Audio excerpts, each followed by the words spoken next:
All right, what's going on, my friends? Fifth quarter, Chad doing along with Chris Burkhardt as the Chicago Bulls hammer the Portland Trailblazers tonight by a final score of 124-96. And really, it was a win-win for the Trailblazers and the rest of Rip City tonight because the Blazers take the loss. Shaedon Sharpe gets a ton of minutes to continue to play and develop. He dropped 24 points, and the Blazers, with the loss, now are back into that sixth spot in the lottery order, which is critical. So it's a win-win situation. And based on the way they handled the lineup tonight with no Dame, Ant, Grant, or Nurk, I would be surprised to see those guys play again this year, which means the Blazers could be staring at 9 more losses with 9 more games left on the schedule. And with that, if they're able to finish out the year on a 10-game losing streak, it could push them all the way up to 5th in the lottery order. They're a game and a half back in the lottery standings of Orlando right now. And if you get to 5th and you can secure that spot at the end of the season, that will give you a 10.5% chance to land Victor Wembanyama, which is the Hail Mary. That would be the hope because then the Blazers could really transform the franchise. Your telephone number here, 503-248-0620, 503-248-0620. You can jump on board if you want. We are also streaming live on YouTube. Just go to youtube.com.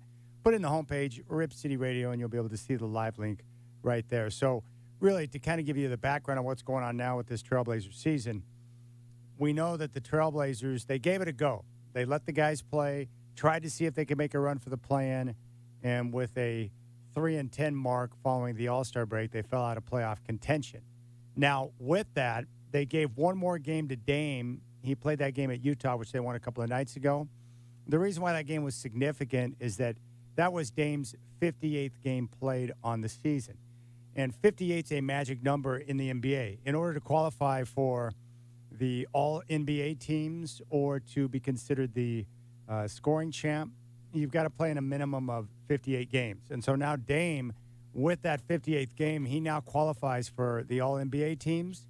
And that means that he can be a part of that All-NBA team, which is something I would expect. And I think that's why he played in that game against Utah, because those type of awards and those situations are important to players. So Dame gets his 58th game. He qualifies for consideration for those teams, and now he can step back and get some rest. What you've got to understand here, if you're frustrated with what you saw tonight, I understand. Just remember the team did not tank this year. They did not tank. They tried to make a run for the postseason. They weren't good enough. And then once you reach the point where you know the postseason is not going to happen, you've got to reevaluate and be smart with your approach, meaning you don't want to put your key guys out there on the floor and risk injury in meaningless games. And, yes, if you're playing games at the end of the season when the playoffs are no longer a factor, those are meaningless games. There's no reason to put guys on the floor when they could suffer injury, and that could be further devastating to the franchise. So you rest them to take care of them. And then on top of that, you play the young guys and give them a chance to develop, namely Shaedon Sharpe, because they invested so much in him as the number 7 pick in last year's draft. And then as one of the side benefits of playing your youngsters and not having your best players on the floor, you lose more games, which helps you improve your lottery position and then hopefully put you in a position to land, if not Victor Wembanyama, a top 4 pick. The way I see it is very simple. If the Blazers secure the number 1 pick in the lottery, they draft Victor Wembanyama.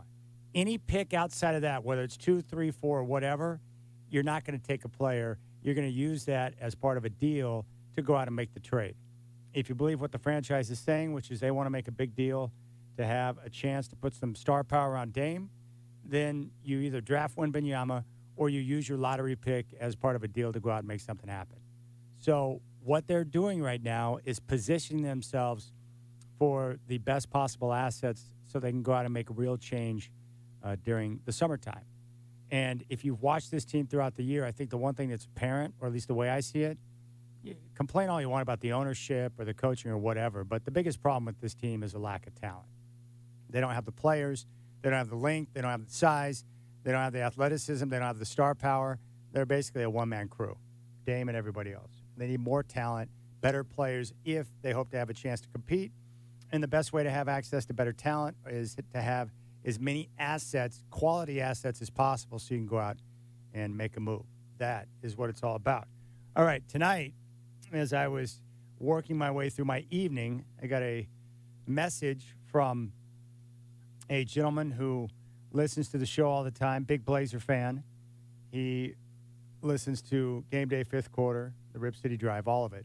His name is Paul, and he reached out and said, hey, we surprised our 13-year-old son, William, with some tickets to tonight's Blazer game. He's playing AAU basketball and is a huge fan of the Blazers and your show. Literally, when we pick him up from school in the afternoons, he asks if he can turn on 620 Rip City Radio immediately. He knows nearly every player on every team in the NBA and is an avid history buff of past players. He will go down to the park and shoot about 300 to 500 shots by himself. All right, that's putting in some work. And then he asked if I was there, if I could meet him. I said, hey, why don't you call into the fifth quarter and we'll put him on air. So we're going to go out to the phones right now. And I believe this is his fifth quarter debut, but let's go out and talk to William. William, welcome to the fifth quarter, my friend. Hey, how's it going? Very well. So, William, tell us, first off, where do you go to school? I go to Meridian Creek Middle School. All right. And Wilsonville. in Wilsonville. That's terrific. And then you're playing AAU basketball right now? Yeah. Season just ended, though. Oh, no. So what are your plans now over the next few months? Are you going to continue to put in the practice by yourself? Do you have any other access to games, or what's your plan during the off season? I'm just trying to focus on form and dribbling skills. Obviously try to get some reps in and get stronger. That's great. Now, are you going to be in high school next year? 2 years. I'm in 7th right now. Oh, great. Well, that's cool, man. Well, I'm glad you love the game. I certainly enjoyed playing basketball all the time when I was your age as well, so that's pretty cool. Now, you went to the game tonight, so that's a pretty good surprise. I know the star players didn't play, but what was your takeaway on what you saw tonight with Shaden and some of the other guys? What jumped out at you? I liked how Shane Sharp was aggressive to get to the rim. I just feel like we didn't have, obviously without Nurk and Dame and Grant, we didn't have much shot creation. And without Sharp on the floor, after that first quarter, things started to fall apart pretty quickly, and it was basically done with by the end of the third. Yeah, that's a great point about the shot creation with some of the guys that they don't have on the floor. So what's nice is, or at least what I see too, is that without those key guys like Ant, Grant, Nurk, and Dame on the floor, I think it allows Shaden to relax a little bit more, but like you said, be aggressive, because he's not worried about taking shots or opportunities away from the veteran guys. He can go out there and play loose and be aggressive. And we saw it against Utah, and we saw it again tonight. But Shaden showcasing, a bit of his game, which is cool. Yeah, I totally agree. I feel like it's important to get him going for next season because, you're not going to make the play-in. There's no point of going out here and playing all your starters, playing Dame a lot of minutes. I feel like you just have to keep losing games and hopefully get a crack at Wembanyama. And if not, maybe if that pick's not 1 through 3, trade that for some more assets. I feel like this offseason's pretty critical. I feel like this kind of decides whether or not Dame's how Dame's career is gonna go. If they're gonna, I know everyone always says, "Oh, trade Dame," but if they're gonna move on from him or keep going, keep trading, cashing all their assets. Yeah, I'm with you on that for sure. So I would assume, based on what you said, that you understand what they're trying to do. You're on board with them trying to improve lottery position to have a better chance at Wembanyama. Yeah. At this point in the season, I feel like that's what you have to do. All right, that's awesome, man. I'm with you on that 100%. I think what you do is you go into the lottery. If you land the number 1 pick, you take Victor. And if you don't land Victor Wembanyama, then you use that lottery pick wherever it lands, 2, 3, 4, whatever. And that'll be part of a trade to go out there and hopefully get better talent around Dame. Now, I want to ask you, have you seen any highlights of Wembanyama? Have you had a chance to see him play at all? And if so, what's your take on what you see from Victor? I haven't seen him in person, but I've seen a lot of highlights from him. He's amazing. Like, I feel like his first year in the NBA, I feel like I don't feel like he's gonna struggle. I feel like he's gonna be decent out of the gate. Obviously he's not the strongest guy in the world, but I feel like he's really good at getting to his spots, and he's just a unicorn. Yeah, he is. He's a unicorn for sure. What did you make of Shaden's effort on defense tonight? You know, the coach is really trying to get him to focus on defense, foul less, and try to get himself in a better position and take on those type of challenges. What did you think about his defensive effort? I think he played really well on that end. There's just one block I saw, and he got up high. Yeah, it was a tough block, and he just snatched that thing out of the air.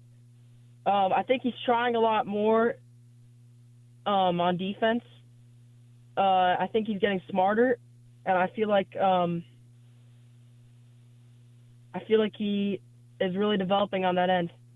I would imagine, is Dame your favorite player on the team? You know, for most of the season it was, but I'm starting to feel like Shane Sharp's my favorite player. That's cool, man. Yeah, he's young. You know what's crazy about Shaden? Like, he's in the NBA, but he's only 6 years older than you are, William. Isn't that crazy? Yeah. Yeah. Well, I tell you what, who's a bigger Trailblazer fan, you or your pops? I gotta say me. Okay, that's cool. I know your dad, he's a big Blazer fan, but you sound like one yourself. Well, you got anything else? What else is on your mind, William? Anything else you want to share before you get off, or what else are you thinking? Well, I think going to this offseason, they need to. I really don't think they're going to get like Joel Embiid or something like that. There's no way the 76ers, like people are saying, oh, James Harden is going to go back to Houston. There's no way that's going to happen. Yeah, they're not going to. I agree. They're not getting Embiid, and they're not going to get Giannis. That's nonsense. Yeah, no way. I feel like Jimmy Butler, the Heat are kind of had an amazing season this year, but last year, but this year they're kind of falling. They're like a 6 seed. I don't see them getting up any higher. I think the teams above them are much more talented. So they could be looking to rebuild with Bam and Tyler Hero. So the Blazers could trade for Jimmy. Obviously, the front office is kind of like hesitant to trade for stars. They don't really want to. They don't really want to trade all their pieces. But if I were the front office, I mean, if you draft Victor, I mean, yeah, you have to keep him. But I think you have to like cash in all your chips and trade for a big star and go, so Dame has one more shot to compete. Well, I tell you what, I'm with you 100% on that. I think if you don't get a shot to draft Victor, I think you cash in your chips and make it work around Dame. But William, I got to tell you what, man. First off, I appreciate you for listening to the station and checking out the show, and but I appreciate you coming on the show tonight to talk a little basketball with me, and you crushed it. And just so you know, from now and moving into the future, you're always welcome to come on and talk ball with me. Thanks, it means a lot. All right, man. And good luck. Keep working hard at your game this offseason, all right? Get ready for next year. Yeah, thank you. There you go. There's William chiming in, sharing some good thoughts. That's a 13-year-old right there. Calm, collect, and delivering knowledge. Yeah, we need to make sure he keeps working on the game there, hits the high school ranks. So Preston Highfield and Chris Burkhart can call his games right here on Rip City Radio 620. Sounds good. Let's go out to Milwaukee. My man Tim's out there. Tim, appreciate the call. What's up, buddy? Welcome to the fifth quarter. Hey, Chad, I want to preface this phone call. This is probably going to be one of the weirdest phone calls I've ever made to the fifth quarter, but I wanted to preface this by saying that I'm being absolutely serious with you right now. Yes. So I out bumping around doing Uber tonight on a Friday, and I picked up two ladies, and one of them, I won't name the player, except to say, and I think it's important to say this, that the player is not what we would consider an important player on the roster, but it was this player's girlfriend. and they were talking very openly about booking vacations, which makes sense because it's the end of the season, and of course they're not going to be in the playoffs. But this is why I'm calling in. She makes mention of the player, and then she says that they collectively are hoping that the Blazers win as many games as possible, even though mathematically they're sort of eliminated. Her words were verbatim. This is what I remember. I hope that they win as many games as possible to mess up their plans. I don't know who she meant by there. So let me phrase the question to you this way. If you were a lower on the roster player, why would you be hoping that the Blazers would win as many games and mess up possible lottery, percentages or wishes going into the offseason? Everything that I'm telling you right now is true. I'm happy to give you more details behind the scenes. I just don't want to get anybody in trouble. But what's your thoughts on that? That's a great question, and I'll bring Burkhart into the mix on this. All right, so Burkhart, here's the situation. Tim is giving an Uber ride to a couple of ladies tonight. One of the ladies is connected to a trailblazer, as he put it, not someone that we would consider to be important on the roster. And she said that she hopes that they win as many games as possible to foil their plans. So if you're a lower-level player on the roster, why would you want the plans of the team foiled to lose the final 9 or 10 games in a row? Can you think of any reason as to why that might be the case? No, I can't.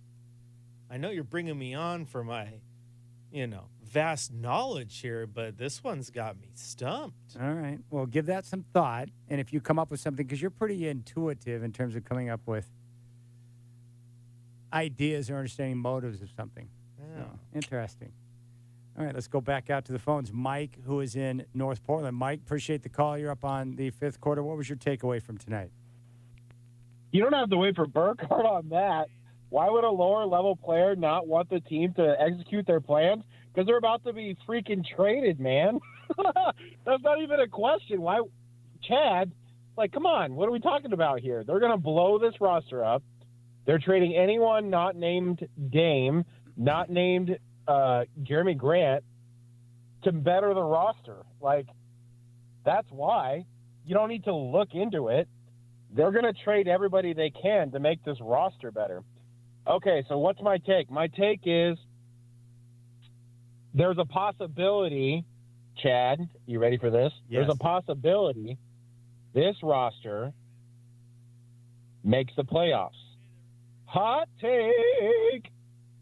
If we make the playoffs, we square up with Chicago on that pick. We get New York's pick still. It's not as good as 2 firsts, but it's still a first.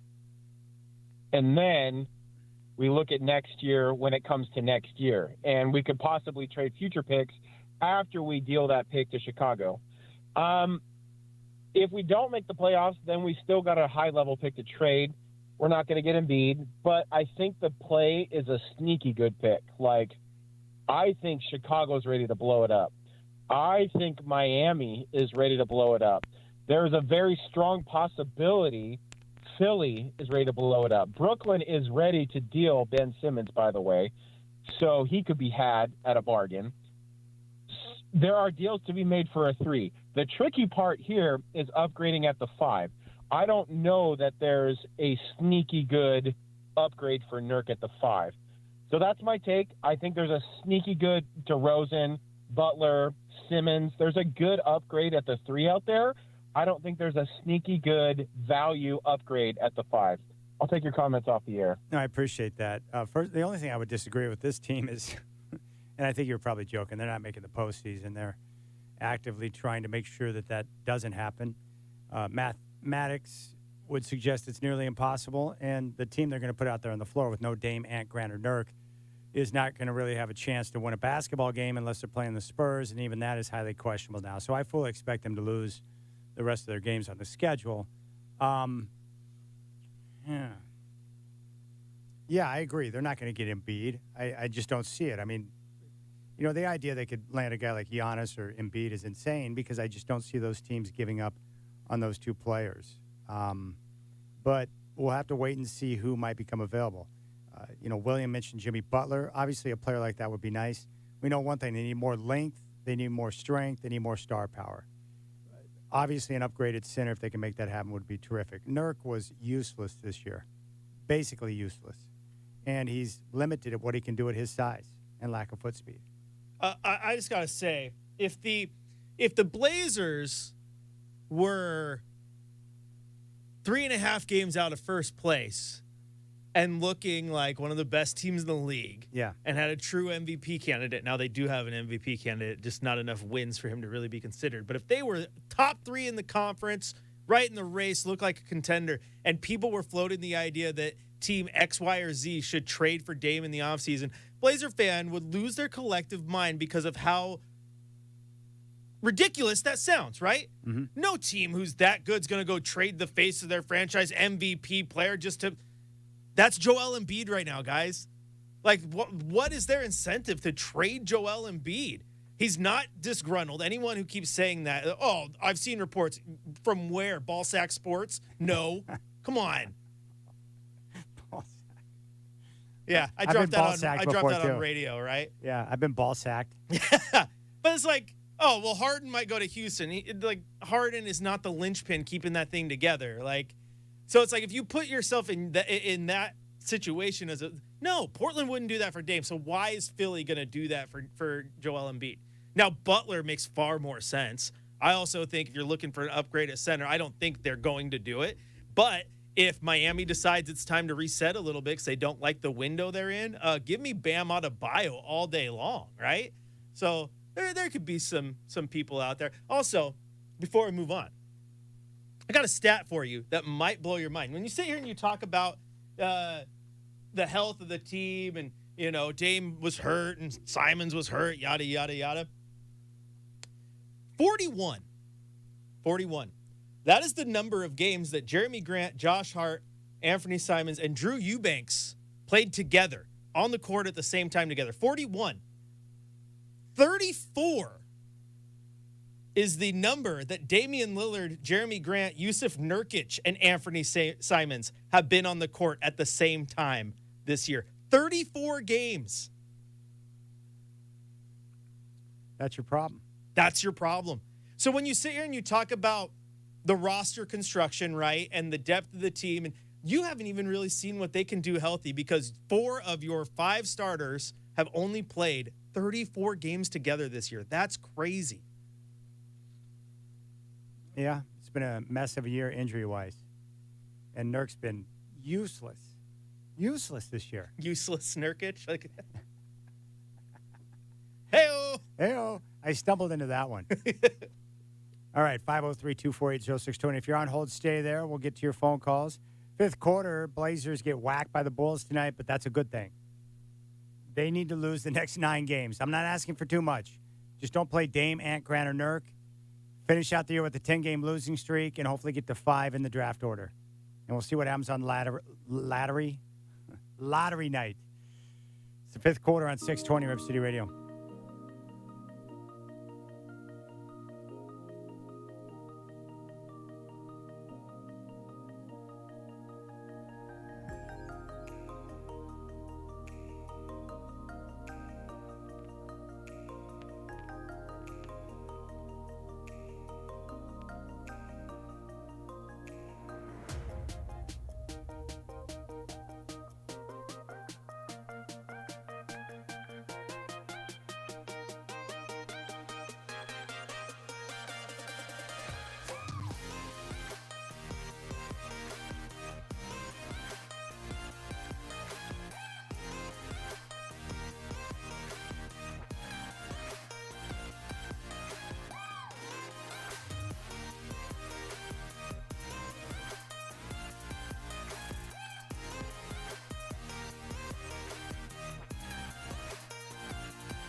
Always wild. Oregon Dungeness crab. Always sounds good for dinner.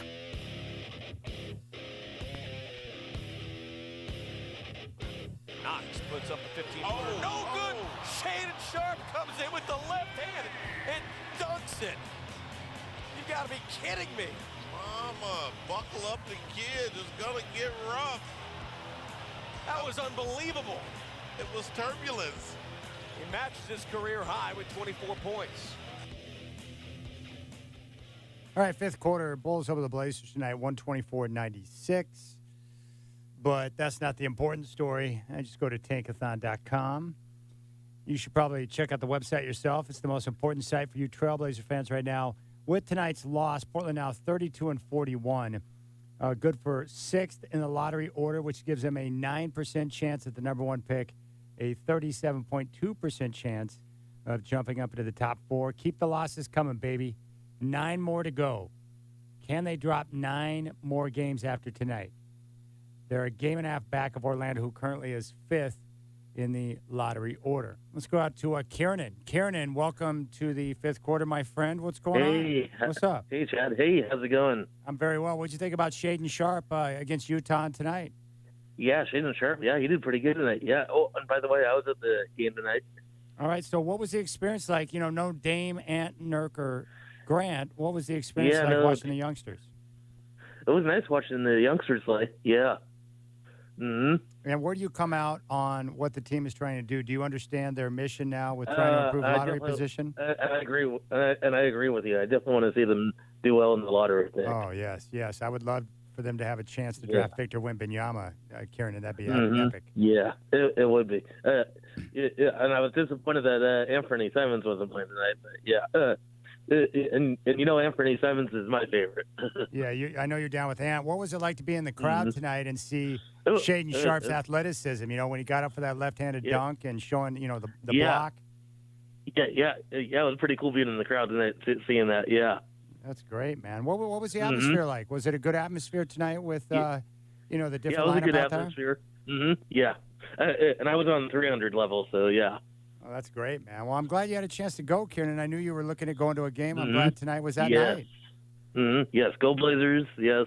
And yes, and hopefully they definitely do well in the lottery. Yes, that's what it's all about right now. That's my man Kieran right there at the game tonight. Let's go out to Victor in Turkey. Victor, my friend, what's up, brother? Oh, I love you, brother. Thanks for the opportunities. I love that previous caller just called you. I forgot his name. That he said his favorite is Ant Simon. Yes, that's right. Yeah, you guys have a connection. Kiernan, he told me straight up that Ant was his favorite. Yeah. I'm glad I have a second party. But I have I don't want to, how can I say, blame you or, the media, but I have some questions about my complaint about the second tanking, second year. Because last year, we had the same argument that we're going to have a better lottery. But last year, as you know, we got Sharpe, right? Sharpe? Yeah, Shaden Sharp. Shaden Sharp. So what I'm saying is that was a good subject. I mean, good pickup because he's very good. Everybody talking about him. But the first or second, your first or second pickup last year was. I think the first one was what was his name? Smith. Jabari Smith.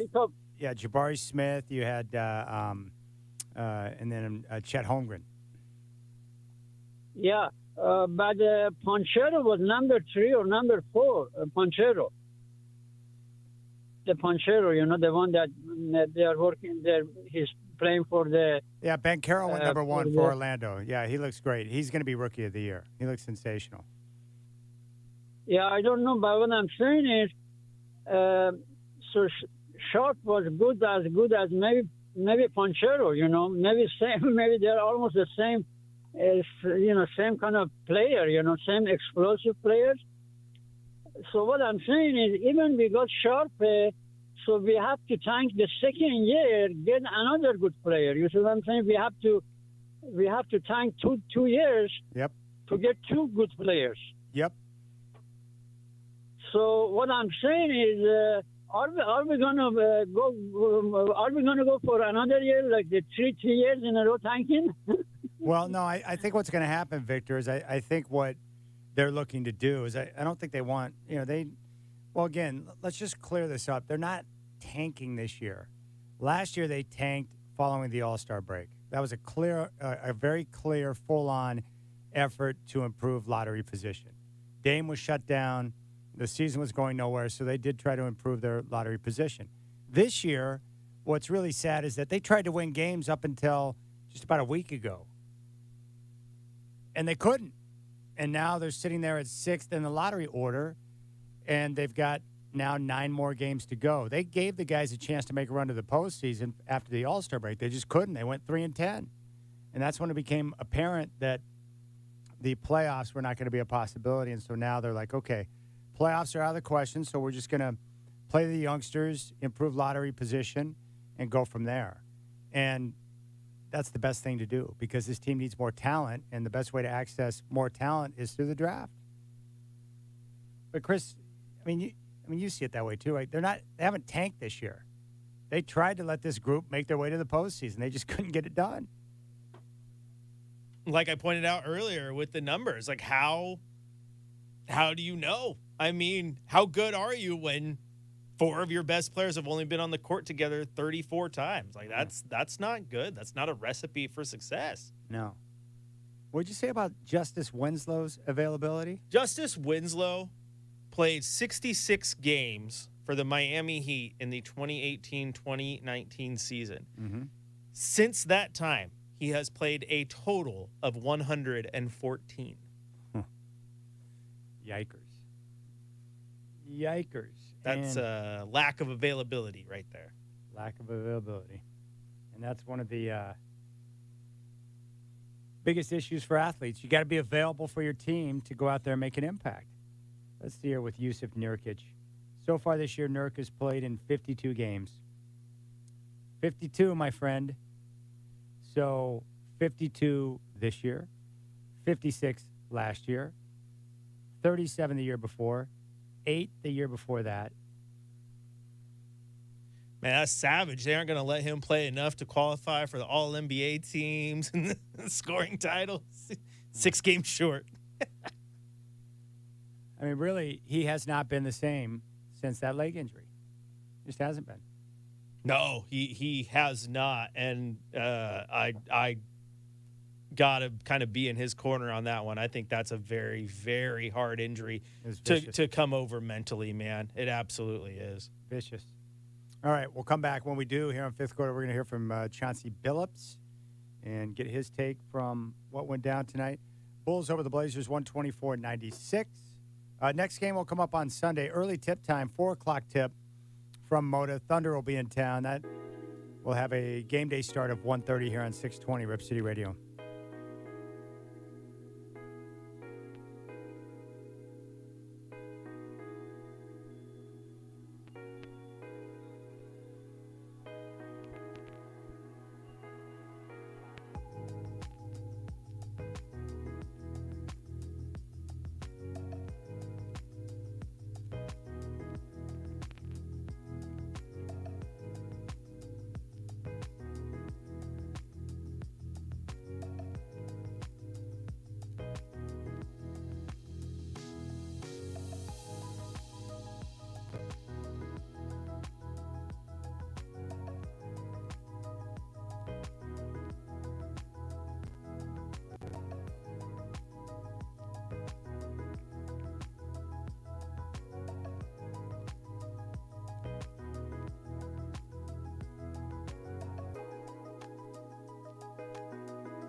The fifth quarter poster play of the night is brought to you by Collection Connection, the leaders in framing sports memorabilia, team awards, and so much more. Collection Connection offers you a one-stop, full-service framing experience. Find them online at COLLCONN.com. Arcidiacono has the ball for the Blazers on the near side, defended by Basumu, who's all over him. Now gives it to Eubanks up top. He dribbles left to the elbow, and he finds Matisse Thybulle. Turns the corner, the lob to Eubanks, hammers it home. That snaps the 9-0 run. It's time for the Coach's Corner with Chauncey Billups on Blazers Game Day, presented by Henderson & Daughter. Henderson & Daughter has been supplying superior design service, quality windows, entry doors, patio doors, and window installation to the Portland and Southwest Washington area since 1977. Before you decide to just replace your current windows or exterior doors, have our designers present you with a free in-home design consultation and estimate to show you the different styles we carry that can give your home a fresh new look. Henderson & Daughter, your window and door experts. All right, let's check in with Coach Billups following the Blazers' 124-96 loss to Chicago. Well, I wanted to put him on Zach. You know, just he needs to see what it's like, you know, in the fire. And Zach is a tough matchup for anybody. You know, if I can recall, I remember last year we played him here. I think he had 46 or something on him, something. But he's just that good. But you know, I thought it was good to challenge Shaden with those tough matchups. I'll continue to do that because it's the only way you can really learn. But, you know, otherwise, shoot, you know, some of our other guys played okay. We couldn't make a shot, you know, but there's just no continuity with those units out there. So it was tough sledding the whole time. Chauncey, in these kind of games where from now going forward, depending on who's available, you don't have your primary initiators. You don't have guys who can break down a defense. And it was pretty evident early on Chicago was not going to allow dribble penetration just with who you had out there. When you're making adjustments, do you feel like this kind of puts you in a situation because you have to adjust a certain way in kind of limited spaces, that's kind of good for you coaching-wise, that you have to kind of think a little more outside the box? Like, it looked like you went to some pitch-back looks where Trendon and Shaden are catching on the move and not attacking a set defense, and that allows them to maybe not have to try to break down a Patrick Beverley at the top of the zone or something along those lines. That's the longest question. You're off the hook now. Look, man, I'm trying to. That's pretty. That's trying to be very specific. Okay? That's a new season high. Yeah, I did. I went to that because in a lot of our pin down situations, they were just so physical that we couldn't create an advantage. And like Shaden and Kim, some of these guys, they're just so young. They don't know how to create those advantages yet when physicality's on them. So, you know, some of them little like pitches and things, you can kind of get them on the move already, coming downhill. So yeah, I'll have to, you know, continue to be creative with those things, and it's cool. You know, I'll keep trying to do the best I can with it, but because I got to help these guys because they haven't played with each other, you know, and I'm actually calling the plays and putting people in different positions in live time. I mean, but that's what a coach is. That's what I have to do. Chauncey, obviously a lot of this is out of your control as far as who's available on any given night, especially kind of at this time of the season and where the season is going. But just generally, how do you feel about kind of now, you know, for these last, 9 games left, being kind of in the same position that you were in for a lot of last season, where you're kind of more just like trying to throw different things together and figuring out what works? Or how are you kind of feeling about just kind of being in that position again? Unfortunately, it's familiar, you know, but you know, it's not the best, it's not the greatest, but it is what it is, you know. I just, whoever's available, I'm gonna coach them. I'm gonna try to do the best I can to help them, to help us. But you know, I think we would all feel the same way back in that position again, you know. All right, there's Coach Billups. The best part about the press conference tonight was Danny Morang, good friend, asking an absurd, long question. Aaron Fentress from the Oregonian calling him out, and then Chauncey Billups saying, quote, "That's a season high."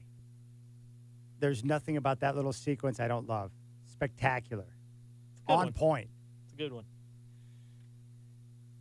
Because I could see Meringue working there. You know, he has the question. He wants to make sure he asks a good question. Wants to sound like he knows basketball. He's on point. Wants Chauncey to be down. And then, like what happens in a lot of those situations for all of us, you get a little bit wordy, and then things fall apart. That's how that went down.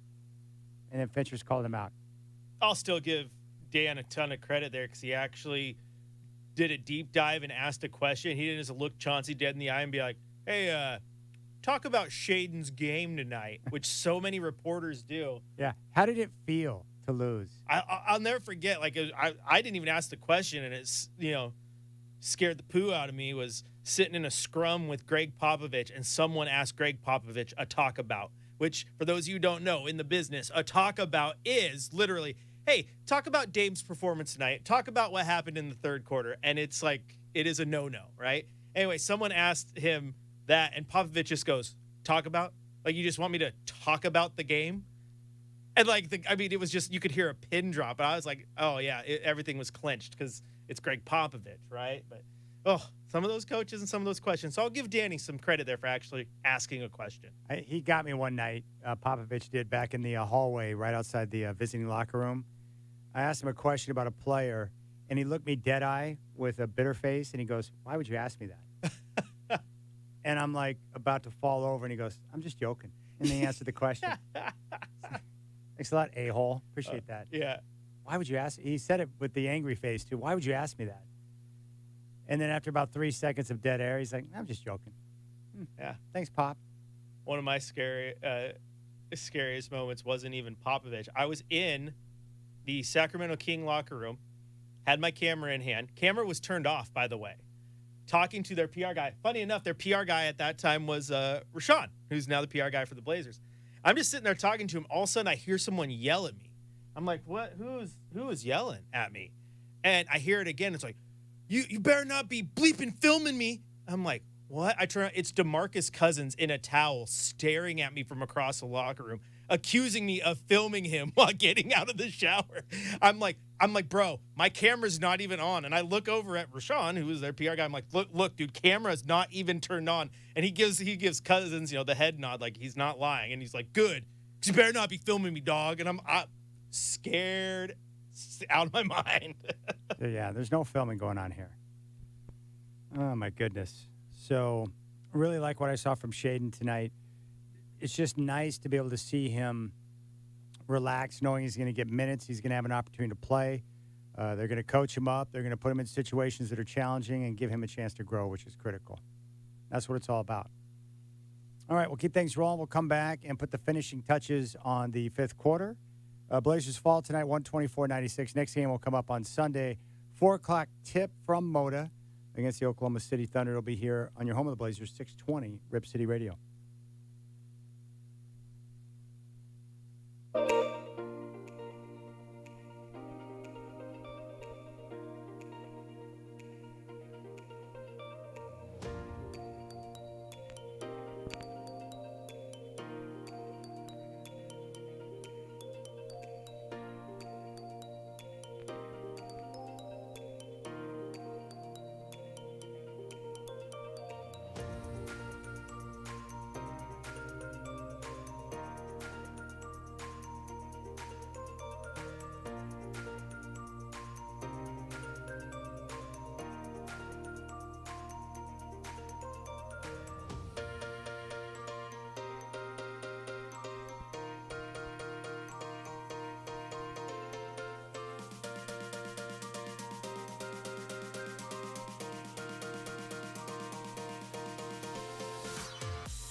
It's time for the Portland Trailblazers Drive of the Night here on the fifth quarter, hosted by Chad Dewing, 620 Rip City Radio. Drive of the Night is brought to you by Dick's Chrysler Jeep Dodge Ram of Wilsonville, ready to compete with the lowest prices in town. Stolen by Arcidiacono, picked his pocket, leads it up to Sharp on the drive, slams it down, right hand. Arcidiacono picking the pocket, Shaden Sharp swinging from the rim. You betcha, Travis. All right. Blazers fall tonight, 124-96. By the way, the Blazers defense still bad. Chicago shot 57.1% from the field tonight, Burkhart, including 17 of 28 from three-point range. Yikes. That's not going to get the job done. 60.7% from downtown. Yikers. For a team that's one of the worst three-point shooting teams in the NBA. Yeah. Expect a lot more of that. But Shaden Sharp, 24 points, led the Blazers. He's going to get a ton more minutes. He played 38 tonight, got 40 against Utah. That's what I'm talking about. Shaden minutes. Love to see it. This is what he needs. If you're gonna wave the white flag and tank, you have to still get you don't just tank, right? You don't sit it out and take L's. You have to get the most out of those games as possible. It's like the extra practices that a college football team gets because they're a bowl team, right? Shaden getting out there, getting this run, a night like tonight where you go, hey, it's your team. We're just gonna put the team on your back, go have fun, play like you're the guy. He's balling out, man, and he's showing some real good progress. All right, that's going to do it for us. So our next broadcast will come up on Sunday. Chris and I will have game day at 1:30. Tip-off against Oklahoma City will be at 4. Appreciate all of you for listening and watching on our YouTube stream. And for those of you on the radio side, big props to William for chiming in and sharing his thoughts tonight on fifth quarter. Your final score tonight from Motor Center, the Chicago Bulls over your Portland Trailblazers, 124-96. For Chris Burkhart, I am Chad Dewing. We'll talk to you on Sunday.